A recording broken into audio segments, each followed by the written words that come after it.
Rohtak PGI में अब OPD मरीजों को एक साथ मिलेगी 1 महीने तक की दवा। दूर दराज के मरीजों की दिक्कतों को देखते हुए फैसले।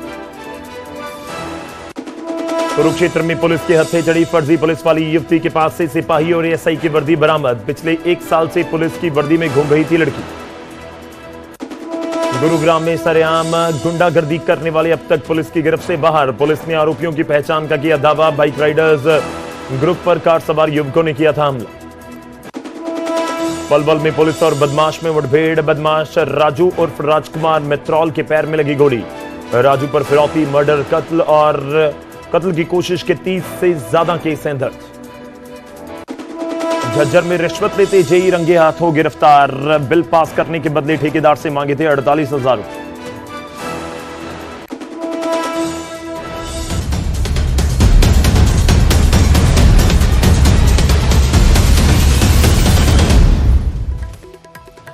नमस्कार, स्वागत है आपका। गौरव शुक्ला मैं हूं आपके साथ और बुलेटिन का आगाज करेंगे। सबसे पहले बात होगी यूपीएससी की तरफ से सिविल सर्विसेज के एग्जाम के रिजल्ट घोषित कर दिए गए हैं और खबर इस समय यह है कि हरियाणा की धूम यूपीएससी में भी नजर आ रही है।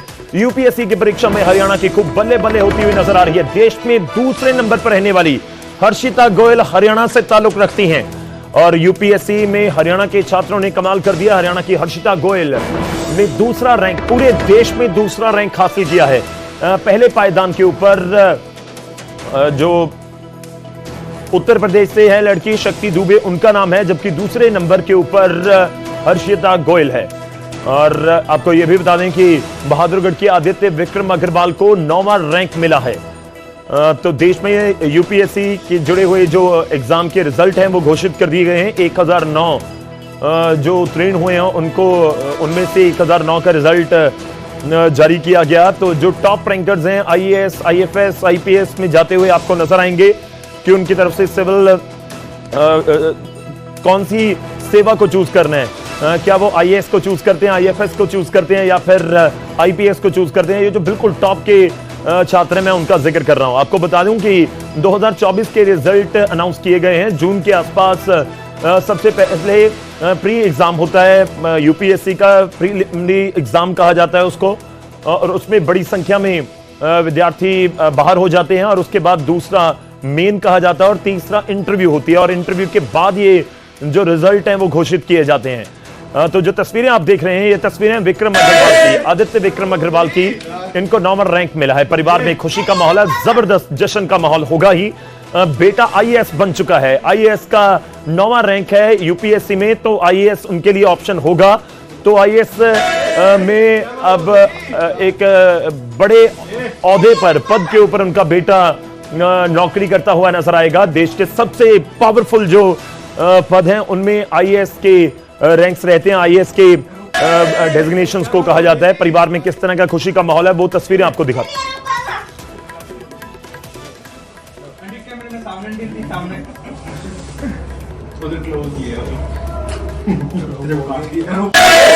क्या बात हो गई?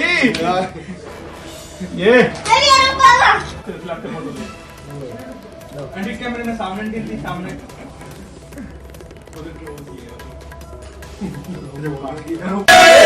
क्या बात हो गई? आपको ये भी बता दें, दूसरी तस्वीर आप देख रहे हैं हर्षिता गोयल की, जिन्होंने पूरे देश में दूसरे नंबर पर रैंक हासिल किया। वो पूरे देश में दूसरे नंबर पर रही हैं, दूसरी टॉपर हैं। पहले नंबर के ऊपर पूरे देश में टॉप करने वाले इलाहाबाद के बताए जा रहे हैं शक्ति दुबे, जिनकी तरफ से ये पहला रैंक हासिल किया गया है और लड़कियों ने बाजी मारी है। टॉप के ऊपर शक्ति दुबे और दूसरे नंबर पर हर्षिता गोयल, जिनकी तरफ से सेकंड रैंक हासिल किया गया है पूरे देश में और हरियाणा से वो ताल्लुक रखती हैं। तो यूपीएससी में भी हरियाणा की धमाल नजर आ रही है अभी तक, क्योंकि धीरे धीरे और भी क्लियर होगा कि कौन से, क्योंकि जो पूरी लिस्ट है उसमें से और कितने विद्यार्थी हैं जो हरियाणा से ताल्लुक रखते हैं, जिनका क्लियर हुआ है यूपीएससी एग्जाम, जिन्होंने क्रैक किया है। वो थोड़ी देर में आप कह सकते हैं कि पता लगेगा। लेकिन जो शुरुआती तौर पर बिल्कुल टॉपर्स हैं उनकी लिस्ट में आपको बता रहा हूं कि सबसे पहले टॉपर लिस्ट जो है उसमें पहला नाम है शक्ति दुबे का। शक्ति दुबे ने टॉप किया है और दूसरे नंबर पर अगर मैं बात करूं तो हर्षिता गोयल जो सेकंड नंबर पर रही हैं और तीसरे नंबर पर हैं अर्चित पराग डोंगरे। अर्पित पराग डोंगरे, ये थर्ड रैंक इन्होंने पूरे देश में हासिल किया है। उसके बाद अगर मैं बात करूं तो मार्गी चिराग शाह चौथे स्थान पर हैं, पांचवें पर आकाश गर्ग हैं, छठे पर कोमल पूनिया, सातवें पे आयुषी बंसल, आठवें पे राजकृष्ण झा, नौवें पे आदित्य विक्रम हरियाणा से ताल्लुक रखते हैं, झज्जर से। वो तस्वीरें आपको दिखा रहे हैं। 10वें रैंक के ऊपर मयंक त्रिपाठी हैं।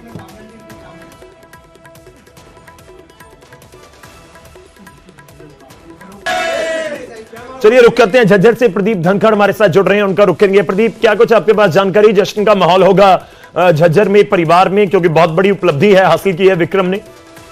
बिल्कुल बड़ी उपलब्धि है, क्योंकि आदित्य विक्रम अग्रवाल ने यूपीएससी की परीक्षा में जो है 9वां रैंक प्राप्त किया है। बहादुरगढ़ के सेक्टर 2 में ये रहते हैं और 5वें प्रयास में ये सफलता उन्होंने हासिल की है। इतना ही नहीं, बहादुरगढ़ से ही अभिलाष सुंदरम है, उन्होंने भी यूपीएससी परीक्षा में सफलता हासिल की है, जिनका 129वां रैंक आया है। बहादुरगढ़ के बेटों ने यूपीएससी परीक्षा में सफलता हासिल करके नया कीर्तिमान स्थापित किया है। फिलहाल दोनों के ही भी घरों पर खुशी का माहौल है, परिजन बेहद खुश हैं क्योंकि उनके बच्चों ने ये सफलता हासिल की है। बताया जा रहा है कि जो दोनों ही जो युवा हैं और काफी उत्साह के साथ तैयारी करने में जुटे हुए थे यूपीएससी एग्जाम की, अब सफलता मिली है तो बेहद खुश हैं और अन्य युवाओं के लिए भी बड़ी प्रेरणा है, क्योंकि जो है इन्होंने अब सफलता हासिल की है यूपीएससी। आपने 129वां रैंक बताया, नाम क्या बताया था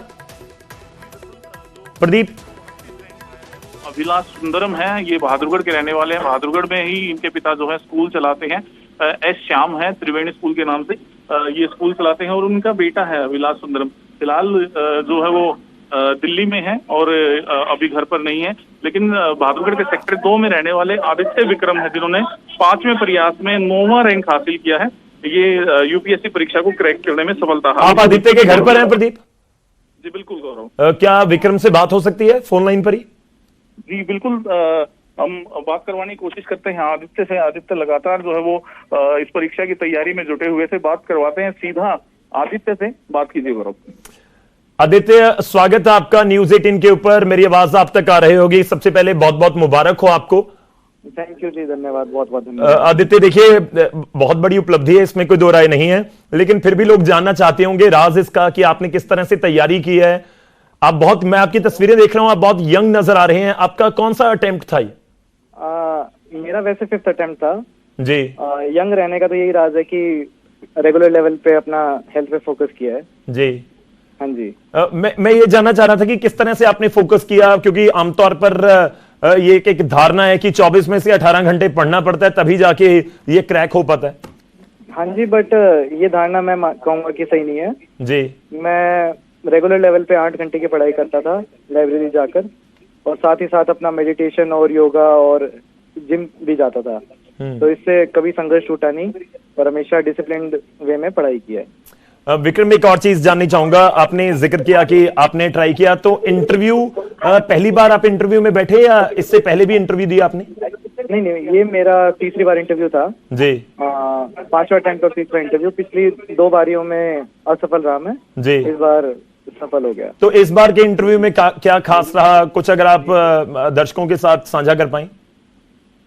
खास कुछ नहीं, बट जिस तरीके से मुझे बताया गया कि, या फिर मैंने अपने अंदर झांका कि मेरे में क्या कमियां हैं उसको सुधारा जी, जो अच्छी चीजें थी उनको उभारा, और वही मैंने इंटरव्यू में दर्शाया, तो उससे अच्छा हो गया इस बार। अच्छा, एक और, क्योंकि आप तो बिल्कुल टॉप 10 में हैं पूरे देश में, तो जितनी मैं जानकारी रखता हूं कि आपके पास ऑप्शन होगी आईएएस, आईएफएस, आईपीएस, तो आप किस फील्ड में जाना चाहेंगे? मेरा पहला ऑप्शन आईएएस ही है, इंडियन एडमिनिस्ट्रेटिव सर्विसेज जी। हाँ जी। तो चलिए, मेरा एक आखिरी सवाल, घर में माहौल कैसा है? आपको धड़कनें बढ़ी हुई थी क्योंकि 2 बार आप पहले भी इंटरव्यू दे चुके थे? हाँ जी, इस बार धड़कन तो बढ़ी हुई थी, बट मैंने सब कुछ भगवान पे छोड़ दिया था। पहली 2 बारियों में तो उम्मीद ज्यादा थी, बट इस बार मैंने सोचा था कि जो होगा अच्छा होगा, और उसी हिसाब से। बट हाँ, सुबह से थोड़ा पता था कि रिजल्ट शायद आ जा सकता है, तो डर तो लग रहा था, तो दोस्त वगैरह सब साथ में थे और अच्छा आया रिजल्ट, तो सब खुश हैं अभी तो फिलहाल। और क्रेडिट किसको देते हैं आप? क्रेडिट देने के लिए लोगों का क्या नाम लूं, बहुत ज्यादा लोग हैं जिनको मैं क्रेडिट दे सकता हूँ जी। माता पिता हैं, बड़ी बहन है, मेरे दोस्त हैं। कुछ इंस्पायरिंग भी है आपके जहन में जो आपको इंस्पायर कर रहा था, क्योंकि आप बार बार कोशिश कर रहे थे? मैं एक मूवी का जिक्र कर देता हूं, शायद आपने भी देखी हो, 12th फेल। तो उसमें वो जिक्र होता है कि रीस्टार्ट, एक बार आप अटेम्प्ट क्लियर नहीं हुआ, रीस्टार्ट। तो आप किस तरह से इंस्पायर हो रहे थे? नहीं, उस मूवी को मैं इंस्पायरिंग नहीं बोलूंगा जी। उस वे में। बट यही है कि अगर आपको पता है कि आपको देश की सेवा के लिए कुछ करना है या फिर एकदम ग्राउंड लेवल पे रहकर कुछ करना है, तो वही मेरा एक हमेशा मोटिवेशन बना है। बट मैं हमेशा से यही मानता हूँ कि यूपीएससी भी एक जरिया है और काफी और जरिए हैं जिससे आप देश की सेवा कर सकते हैं या फिर अपने सभी लोगों के लिए काम कर सकते हैं जी। तो वो सब करिए।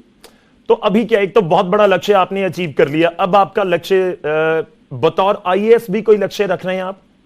बतौर आईएएस यही लक्ष्य रहेगा कि जहाँ पे भी मैं पोस्टेड रहूँ, जिस भी डिपार्टमेंट में रहूँ, पूरी ईमानदारी से अच्छे से काम करूँ, वहाँ के लोगों की सेवा करूँ, कोई भी तंग नहीं होगा हो मेरी वजह से, यही मैं चाहूंगा। चलिए विक्रम, मैंने हालांकि पहले ही कहा था कि लास्ट सवाल है, लेकिन अब फाइनली एक आपसे जरूर, क्योंकि बहुत सारे जो स्टूडेंट्स हैं हो सकता है वो इस बार क्लियर ना कर पाए हो, क्रैक ना कर पाए हो, उनको क्या मैसेज देना चाहेंगे आप? हाँ, ये बात तो सच है कि अगर 1000 लोग सिलेक्ट हो रहे हैं तो 2000 लोग ऐसे भी हैं जो सिलेक्ट नहीं हो रहे हैं जी। तो दुख की बात तो है काफी लोगों के लिए। तो मैं यही कहूंगा कि जहाँ भी जाएं अपनी लाइफ में जी एकदम लगे रह के बिल्कुल अच्छे से दृढ़ निश्चय से काम करें। जी हाँ जी, चलिए शुक्रिया, बहुत बहुत धन्यवाद हमारे साथ जुड़ने के लिए, इस पूरी बातचीत के लिए। तो आदित्य विक्रम हमारे साथ जुड़े, 9वां रैंक इन्होंने पूरे देश में हासिल किया है यूपीएससी में, और आईएएस को ही चूज करेंगे, जो मैं पहले भी जिक्र कर रहा था, क्योंकि ऑप्शन होती है जब आप बिल्कुल टॉप के ऊपर होते हैं, टॉप 10 टॉप 20 में होते हैं, तो आपके पास ऑप्शन रहता है कि आप आईएएस आईएफएस, और आमतौर पर जो आईएएस को ही चूज किया जाता है, जो ये जो यूपीएससी के एग्जाम को क्लियर करने वाले कैंडिडेट्स होते हैं। तो एक बड़ी उपलब्धि आप कह सकते हैं। हालांकि हरियाणा में और कितने छात्र हैं, कैंडिडेट्स हैं जिन्होंने क्लियर किया, अभी तक मेरे पास 3 की इंफॉर्मेशन पहुंच चुकी है। पहला नाम है हर्षिता गोयल, जिनकी तस्वीर आप देख रहे हैं स्क्रीन के ऊपर, और दूसरा नाम विक्रमादित्य विक्रम, जिनसे अभी हमारी बात हो रही थी, और एक और नाम हमारे पास आ चुका है 129वां रैंक अभिलाष सुंदरम, ये हैं बहादुरगढ़ के, इनके पिता वहां पर एक स्कूल चलाते हैं, और थोड़ी देर में वहां से भी इंफॉर्मेशन हमारे पास आएगी और कोशिश करेंगे कि हम उनसे भी बात कर पाएं। बहादुरगढ़ के आदित्य जिन्होंने 9वां रैंक हासिल किया है, पूरे देश में बहुत बड़ी उपलब्धि। आप सोचिए जरा कि जब हम 10th में या फिर 12th का रिजल्ट देखते हैं, ग्रेजुएशन पोस्ट ग्रेजुएशन के रिजल्ट्स आते हैं, तो उनमें पूरे स्टेट में क्लास में टॉप करने वाले भी खूब, आप कह सकते हैं कि गर्व महसूस कर रहे होते हैं, पूरा परिवार गर्व महसूस कर रहा होता है। लेकिन इस बीच जिस परिवार का बेटा पूरे देश में आप कहिए कि 9वें रैंक पर आया है पूरे देश में, और आईएएस के पद पर अब कार्यरत होगा, अब क्योंकि आप कह सकते हैं कि पूरी ट्रेनिंग चलती है और उसके बाद इनको पोस्टिंग दी जाती है, और अगले 2-3 साल में आदित्य विक्रम जिनसे हम बात कर रहे थे, इनसे अपॉइंटमेंट लेकर मिलना होगा आने वाले टाइम में। आईएएस जब किसी जिले को संभाल रहे होंगे या किसी और बड़े डिपार्टमेंट को संभाल रहे होंगे, तो उस समय आप समझ सकते हैं कि जैसे हमारे यहाँ पर डीसी होते हैं, तो कितना बड़ा उनके पास औहदा है और कितना बड़ा रुतबा उनके पास होता है। तो यूपीएससी में हरियाणा के कैंडिडेट्स ने खूब धमाल मचाया है। अभी तक हमारे पास 3 की इंफॉर्मेशन आ चुकी है। दूसरे पायदान पर हैं, दूसरे नंबर पर हैं हर्षिता गोयल, हरियाणा की हैं। 9वें रैंक पर हैं आदित्य विक्रम, और 129वें रैंक के ऊपर आई हैं अभिलाष सुंदरम। तो एक बड़ी उपलब्धि आप कह सकते हैं कि इनके परिवारों के लिए और इन जो कैंडिडेट्स हैं उनके लिए।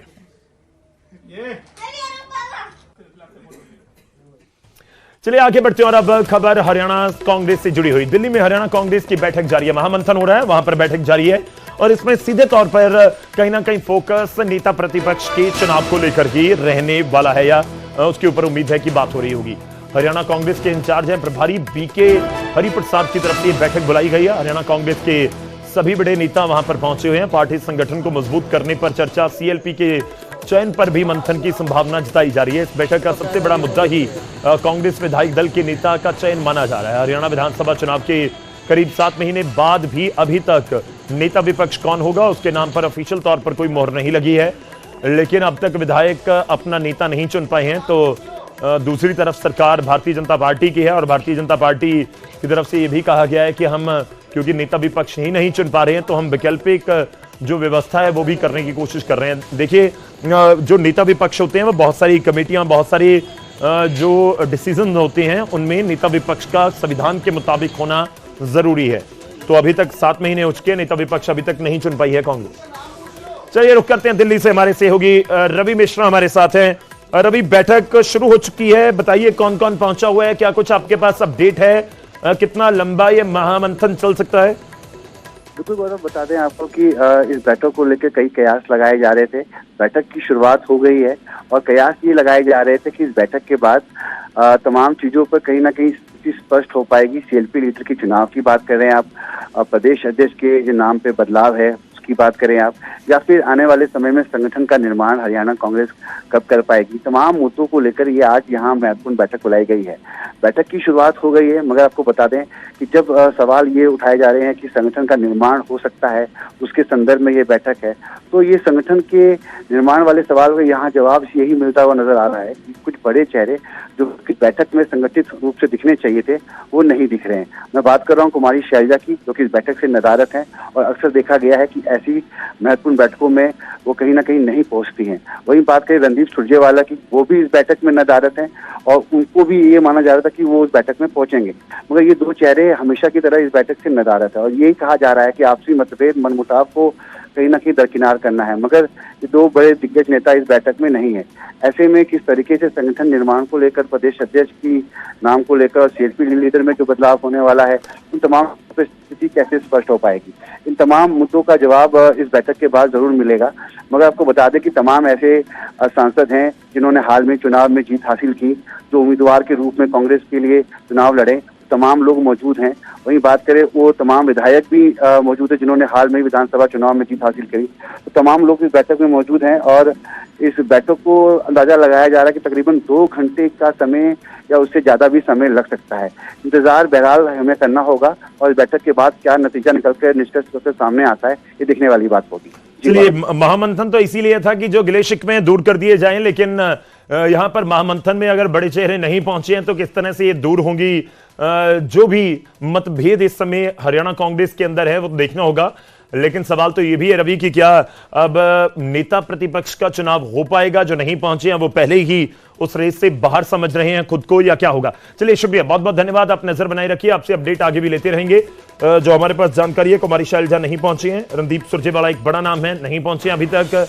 अब कब पहुंचते हैं या नहीं पहुंचते हैं ये जरूर देखना होगा।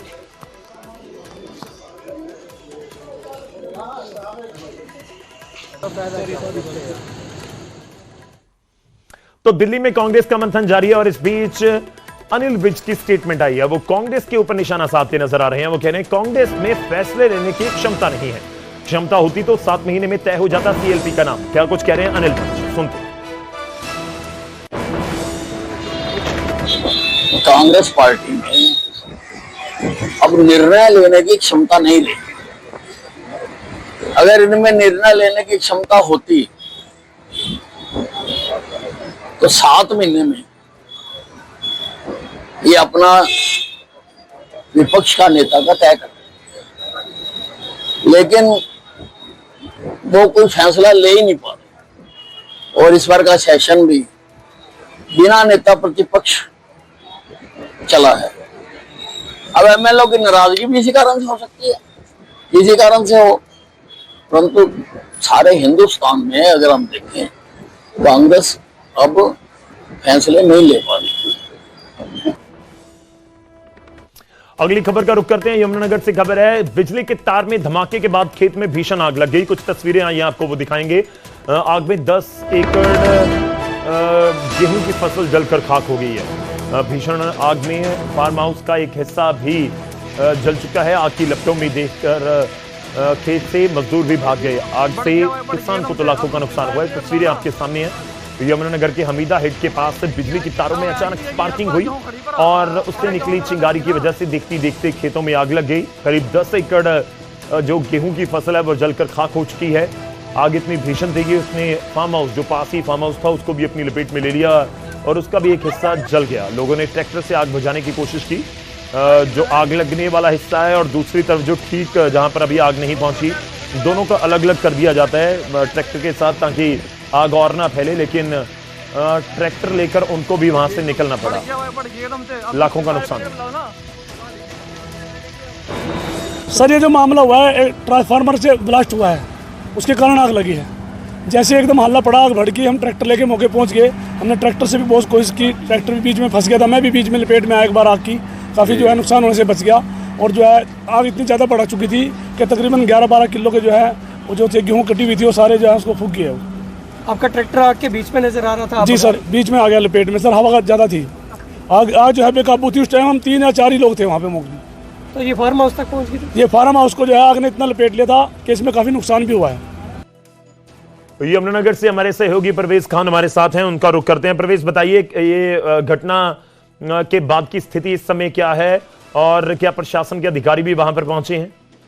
बिल्कुल गौरव, आज करीब 11 बजे के आसपास जो है जो खेतों के ऊपर से हाई टेंशन तार निकल रही थी ट्रांसफार्मर के, अचानक से चिंगारी उठी और नीचे जो थी जो फसल के अवशेष थे उसमें आग लग गई, जिससे किसान को काफी नुकसान हुआ है। हालांकि गर्मी में इस तरह खबरें पूरे हरियाणा से निकलकर सामने आ रही हैं, बावजूद इसके प्रशासन की तरफ से पुख्ता प्रबंध किए जाते हैं, लेकिन जो है इस तरह की घटनाओं पर जो है फिलहाल विराम लगता नजर नहीं आ रहा है। चाहे इसमें कमी बिजली विभाग की कहें या तमाम जो अधिकारी संबंधित हैं उनकी कहें, लेकिन इस जो आग की एक चिंगारी से नुकसान है वो किसान का हुआ है। और एक जो फार्म हाउस करीब था उसमें भी आग लगी है। फिलहाल जो है आग पर तो समय रहते कंट्रोल पा लिया गया था, क्योंकि दमकल विभाग की गाड़ियों को मौके पर बुला लिया था, जिससे जो है जानी नुकसान तो नहीं हुआ। लेकिन इस आग से जो करीब 10 एकड़ के पाने थे और जब शेष फसल के वो नष्ट हो गए। इसके अलावा फार्म हाउस में जो है कीमती सामान था वो जलकर राख हो गया। फिलहाल आग पर जो है कंट्रोल पा लिया गया है, लेकिन हाल फिलहाल में जो है आग के बाद जो है धुएं की जो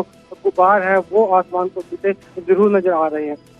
चलिए, शुक्रिया, धन्यवाद हमारे साथ जुड़ने के लिए, इस पूरी बातचीत के लिए। तो ये लगातार घटनाएं सामने आ रही हैं और इस बीच जो बिजली के तारों में होने वाली स्पार्किंग है वो एक बड़ी वजह जरूर बनी हुई है। आगे बढ़ते हैं और अब बात विनेश फोगाट की। इस समय की अहम और बड़ी खबर है, पहलवान विनेश फोगाट को 4 करोड़ भी मिलेंगे और एक प्लॉट भी मिलेगा। ये दोनों पुरस्कार देने की मंजूरी दे दी गई है मुख्यमंत्री नायब सैनी की तरफ से। उनकी तरफ से फाइल के ऊपर भी दस्तखत कर दिए गए हैं। विनेश फोगाट ने दोनों इनाम देने की मांग की थी। दरअसल 3 ऑप्शंस दी गई थी। विनेश फोगाट पेरिस ओलंपिक में सिल्वर मेडल से चूक गई थी, वो फाइनल तक पहुंच गई, लेकिन भार ज्यादा होने की वजह से 100 ग्राम उनका वेट ज्यादा था, इसलिए वो डिस्क्वालीफाई हो गई। लेकिन सरकार की तरफ से उस समय कहा गया था कि आपको चैंपियन की तरह ही ट्रीट किया जाएगा। विनेश फोगाट को अभी तक इनाम नहीं मिला था, लगभग 1 साल हो चुका है। और इस बीच विनेश फोगाट ने कुछ समय पहले सरकार के सामने ये आवाज उठाई थी कि आखिर क्यों अभी तक उनको कोई भी जो पुरस्कार नहीं दिया गया।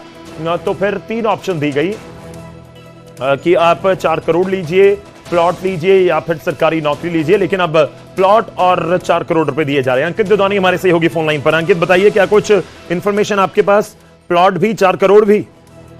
बिल्कुल बिल्कुल, पहले जो विधानसभा में जब मुद्दा उठाया था विनेश फोगाट ने कि जो कहा गया था इनामी राशि के लिए वो उन्हें नहीं दी गई, तो कहीं ना कहीं वो मुद्दा बना था। और उसके बाद खुद मुख्यमंत्री ने सामने आकर के ये बात कही थी कि जो भी विजेता खिलाड़ी होता है, जो मेडल जीत करके आता है, तो सिल्वर मेडल के समान पुरस्कार जो है विनेश फोगाट को दिया जाएगा। हालांकि मुख्यमंत्री की ओर से कहा गया था कि 3 चीजें मिलती हैं, जो भी वो लेना चाहें उसमें एचएसवीपी का प्लॉट है, 4 करोड़ रुपए हैं और नौकरी है, जो डिप्टी डायरेक्टर की नौकरी खेल विभाग के अंदर मिलती है। तो ऐसे तीनों चीजें जो एक सिल्वर मेडलिस्ट जो होता है उसको दी जाती है। तो जो भी वो लेना चाहे उसके ऊपर अपनी वो सहमति दे और सरकार उसको देने का काम करेगी। तो कहीं ना कहीं सहमति विनेश फोगाट की ओर से दी गई थी और 4 करोड़ रुपए और एचएसवीपी का प्लॉट, दोनों चीजें उनकी ओर से मांगी गई थी, लिखित रूप में उनके द्वारा दिया गया था। और आज वो अंतिम मोहर लग गई है, मुख्यमंत्री ने उसको स्वीकृति दे दी है। 4 करोड़ रुपए और एचएसवीपी का प्लॉट। अंकित, फाइल पर साइन हो चुके हैं, तो ये उम्मीद की जाए कि ये तो फिर फौरन उन तक पहुंच जाएगी सुविधा, या जो भी पैसे या प्लॉट हैं ये तो आगे बढ़ जाएगा ये पूरा प्रोसेस? बिल्कुल, ये आगे बढ़ेगा प्रोसेस। और जब मुख्यमंत्री साइन कर चुके हैं और मंजूरी दे चुके हैं, तो अब जल्द ही उनको ये सारी चीजें मिल जाएंगी। चलिए, शुक्रिया, धन्यवाद हमारे साथ जुड़ने के लिए, इस पूरी बातचीत के लिए। जो मैं 3 ऑप्शन का जिक्र कर रहा था, जो अंकित ने भी बात की, 4 करोड़ ले लीजिए, प्लॉट ले लीजिए या नौकरी ले लीजिए। मौजूदा समय में विधायक हैं, तो नौकरी की तरफ नहीं गई विनेश फोगाट। 4 करोड़ रुपए और प्लॉट की डिमांड की थी, दोनों सरकार ने मंजूर कर दी।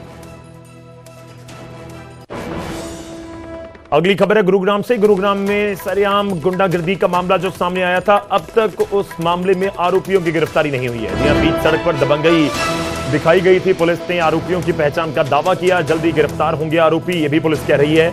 बाइक राइडर्स के ग्रुप के ऊपर एक कार सवार युवकों ने हमला किया था। आरोपियों ने लाखों की बाइक तोड़ दी थी, उसकी कुछ तस्वीरें सामने आई थी, वो भी आपको दिखा रहे हैं।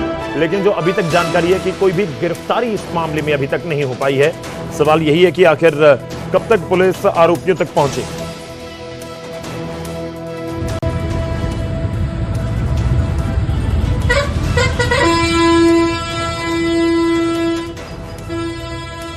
एक गुड़गांव के एक रेजिडेंट के द्वारा सेक्टर 37 पुलिस स्टेशन में पुलिस से कांटेक्ट किया गया था और उसके द्वारा बताया गया था कि वह सुबह के समय अपने कुछ दोस्तों के साथ ब्रेकफास्ट के लिए जा रहा था। तो इसी दौरान कुछ स्कॉर्पियो चालकों के द्वारा उसके साथ मारपीट की गई है। तो गुरुग्राम पुलिस में सेक्टर 37 के द्वारा तुरंत ही शिकायतकर्ता से एक शिकायत ली गई थी और उसको साथ ले जा करके अस्पताल से उसका मेडिकल एग्जामिनेशन करवाया गया था। पुलिस के द्वारा मारपीट से संबंधित और जो अन्य जो सेक्शंस बनती हैं उसमें एफआईआर रजिस्टर की गई है और शिकायतकर्ता के द्वारा इसमें गाड़ी का नंबर दिया गया था। उस नंबर के आधार पर जो एक्यूज हैं उनकी पुलिस के द्वारा आइडेंटिफिकेशन की जा चुकी है। कुछ वीडियो इसमें देखने को आए हैं जिसमें वो लोग बाइकर्स का एक ग्रुप है और उस बाइकर्स के ग्रुप में कुछ लोगों के साथ उनके द्वारा मारपीट की गई है।